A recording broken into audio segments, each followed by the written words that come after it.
back to my channel. Today I'll be doing the Authortube Newbie Tag that I've been wanting to do for a couple of years now. So let's get right into it. Number one is, how did I find out about Authortube? So I've been on here, since 2018. But even before that, I was just seeing different videos with Newbie Tag and different writers coming on and introducing themselves as authors.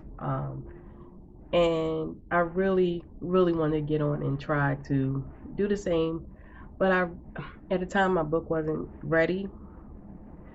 It wasn't. I'm trying to think of, like, is it ready now? But my book really wasn't ready. Like, I really didn't have anything written down consistently as I do now. Now it's finished, and it's, I'm querying agents and stuff like that. But at the time, it was just bare bones, and I really didn't feel like a writer at that point. So me trying to come on there and say, this is what I'm writing, this is the genre I'm writing in, just didn't feel right. So I just let it sit on the back burner for a really long time. And I feel like now that I'm able to say I have a whole novel, nearly 100,000 words written, structured chapters out there, I can say that I'm consistently and definitely an author. So that's one. Two, just getting comfortable in front of the camera, coming on here and saying that, hey, I'm a part of this community, hear me roar type of thing. I was really terrified of doing that because I didn't want to come over here and kind of get in the way. Sometimes I feel like a lot of these communities are more of kind of conveyor belts. So you got to get on and just start moving along. You can't get in the way of people's progress. You can't, in my opinion, you just got to get in there and go with the flow as everyone else is going with it, and try not to mess too much up, try not to say the wrong thing that's going to represent the community poorly. And that's what I wanted to do. I wanted to learn a little bit more before I come over here and say, this is what Authortube is about, and be completely wrong. And then the one thing I was seeing too was that I didn't know how to stay consistent enough as far as my writing journey. How often I was writing, because since I wasn't consistent in that and disciplined in that area, I didn't think I could go on YouTube and be like, oh, this is how you stay consistent, and really try to help people with their discipline problems. So yeah, that was what took me so long. But I've been, what was the question? I found out about it a long time ago. Number two, what genres do I write in? Currently, YA, fantasy, science fiction. What is your preferred writing tense, point of view, category, story, etc.? Once again, YA. I like to write in past tense. I'm trying to work with present tense because that has a certain flow to it that kind of like makes you feel a part of the action. That I'm starting to want my characters to be in a little bit more, kind of like jumping right in there and you're going through it as they're going through it. But my writing style hasn't matched up with that because I'm really descriptive. So I'm trying to, if the character is kind of experiencing the thing at a certain time, they don't always have the time to break everything down, as far as what they see and the colors and the sights, and because it's happening so fast. So I'm still working on the present tense, but right now, past tense, first person. Like I try to do the whole third person thing, and even though I like it, I really like to get into the head of my characters a lot more. So it's now first person. Number four, am I a plotter, pantser, or plantser? I am definitely a plotter. I plot a little bit too much that I'm trying to pull back on it. I plot, God, I can be able to tell you how many teeth my character has because I'll write it down. You know, what they were thinking about in the third grade. You know, unnecessary stuff. Unnecessary stuff that I would spend hours researching just so they can be able to know it in a passing conversation, maybe. So I'm trying to get out of that plotting stage because I will spend so much time plotting and trying to make sure I get consistent. And not only that, not even just for that one book, I will plot 9 books ahead. And if I turn around and I'll get feedback on one thing, then that one thing was leading to like 5 other things in 5 other different books. So I'm trying to be more of a planner, you know, trying to plot out different things just to make sure I know where I'm going, but still kind of leave some room there for anything to happen, for me to just, you know, get a revelation or even get feedback, because I've had that happen before where someone else was able to point out a storyline that was going this way, and it was like, oh, is this about to happen? I'm like, yes. But knowing it wasn't, and I had to go back and put it in there to try to make it seem like I'm extra clever, but really it was their suggestion to have me think about it and talk about it and really kind of plant the seeds. Um, so I try not to get too bogged down with plotting. I'm leaning, as I write more, I'm leaning towards planner. Number 6, no, number 5. Are you self-published, published, or yet to be published?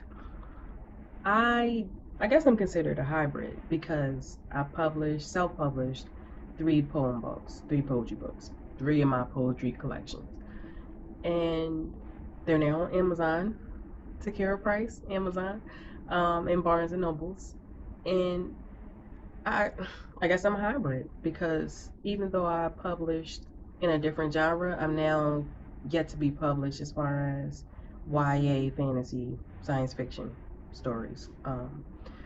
Also, hmm, I also don't know if I'm going to stay hybrid or because as I'm trying to learn how to do both, I'm trying to figure out which is going to be the best route.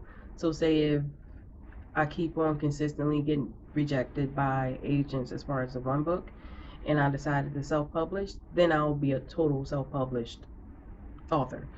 But say if my poetry books do well, and I actually get picked up by an agent who published poetry or a literary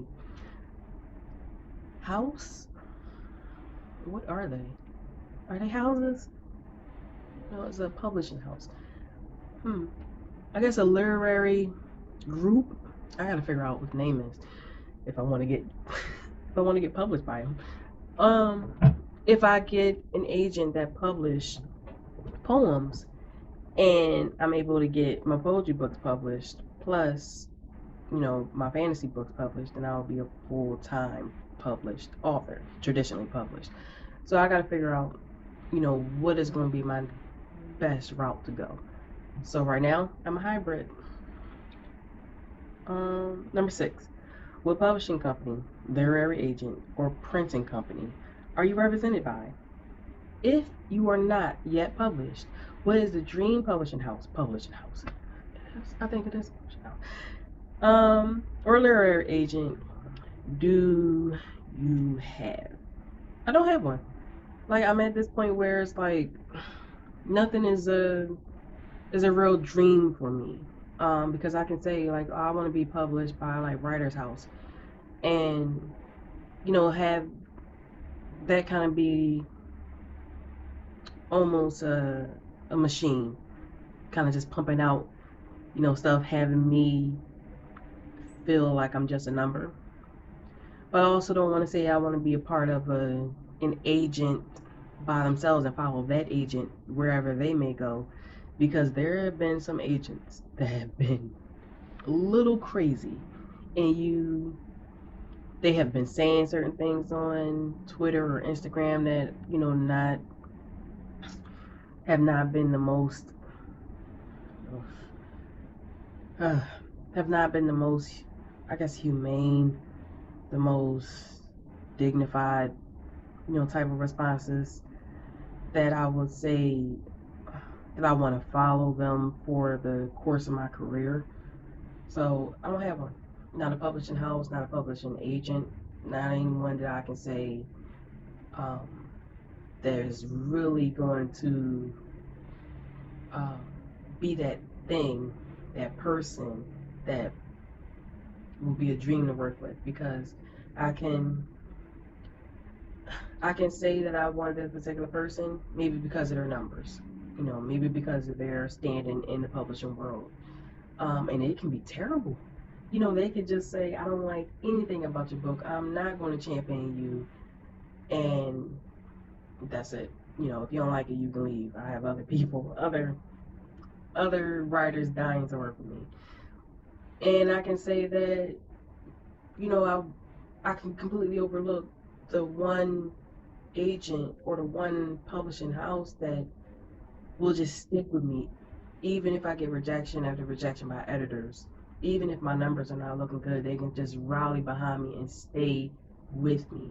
So that's what I'm looking for. I'm looking more for the energy of who's going to work with me, help me grow as a writer, help me grow as, a business person, who's going to be by by my side as I go through life.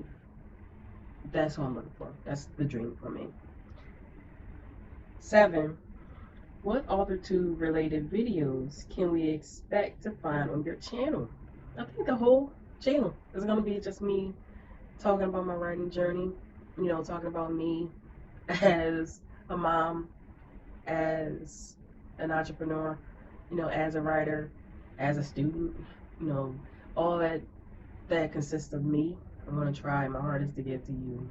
And that's what you probably couldn't expect from my channel. I have no idea how to do like makeup videos, even though I kind of sometimes wear makeup. I'm not wearing any now, if you possibly can't tell. But I don't wear a lot, and I probably need to start because I am looking tired these days. Not to drag myself down, but I could do with a little bit of sprucing up. Just a little bit of concealer, a little bit of blush somewhere. But right now, I just wake up, wash my face, and go. And I know that I need to just start, being that girl, so to speak, being that person that can get a little razzle dazzle sometimes. I don't know. I think I'm at the age where I need to just start razzling and dazzling myself. Maybe. I don't even know. And I might give some hair tutorials. Maybe. Like, maybe. Probably not. I'm probably just going to stick to writing and building a business around that and how my life is interfering, revolving around that. So that's probably it. Number 8. Am I number 8? Number 8. When did I start writing? It would be the 4th grade. I had a notebook that I carried around and during journal time. And I actually just ran through that notebook. Like, they gave us notebooks to write in for particular prompts, but I just ran through that and I just started carrying my own notebook. And that question goes into number 9, which is, what was the first story I ever wrote? So in that notebook that I carried around, I remember writing a story called The Confidant. It was about, this magical notebook that I would keep all my secrets in and I would write in whenever I got upset. And the notebook itself was like taking care of my problems. So I would say something like, oh, I don't like this person, or, I want that person to go away. And the notebook would make it happen. So funny thing is, years later, like when I finally found out about Death Note, I was so upset because I'm like, they stole my story. They didn't. They didn't. But I was just livid. I'm like, they stole my story, okay?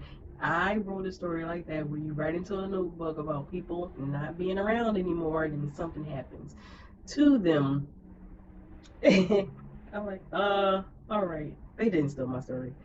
My story went nowhere. It was pretty fourth grade illegible. Um, so, but I was still, I was still brokenhearted that that was my story that Death Note stole. But that was my first story, and I have no idea how it ended. I think maybe I turned around and like wrote that I didn't want to have a notebook anymore, and then I just couldn't find a notebook anymore. Like I think I wrote the notebook out of the story, so to speak, and then that's how it ended. But how would I end it if it wasn't in the notebook? I don't know. So anyway, that was a I don't know where that story ever went. I don't know what happened to it. But there you go. That was my first little book I tried to write.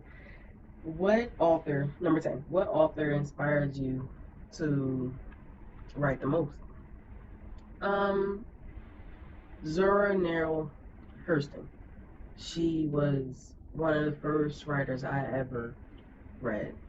And though Their Eyes Were Watching God is my favorite book of all time. And I just loved it. I mean, I couldn't even explain why I loved it. It touched me so much. I guess the language of it was different.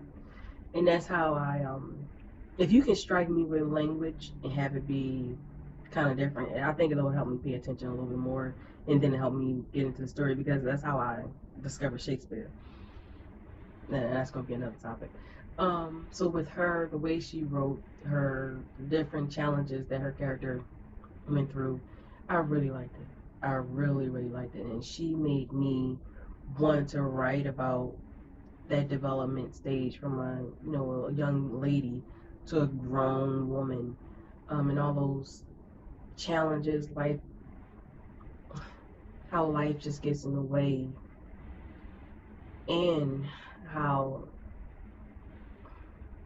it's hard to say how life gets in the way of living, and how I want to sound profound, how life is the way to live. Am I saying it right?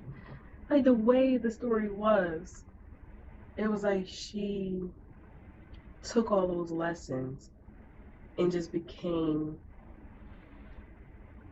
it was almost like that was her way of becoming who she is, even though she was still going through it. I probably gotta, no, I gotta think about it a little bit more, but she was definitely Miss Zora. Nora? Did I mess up her name? Miss Hurston. She was the she was the one who helped me. Um, Number 11. Do you schedule your writing sessions or simply get to writing whenever you find the time? It's definitely whenever. My life right now is not consistent. Like I'm literally in a hotel room because my life just wasn't consistent enough for me to film a video.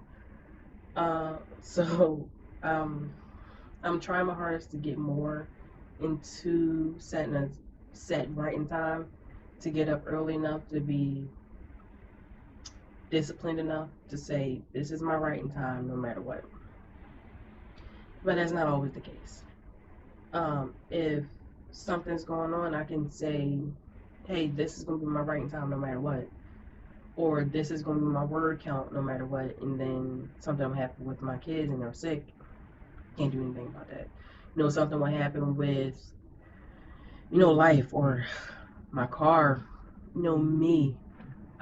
Having toddlers, I never realized how much you get sick. I'm sick at least once a month.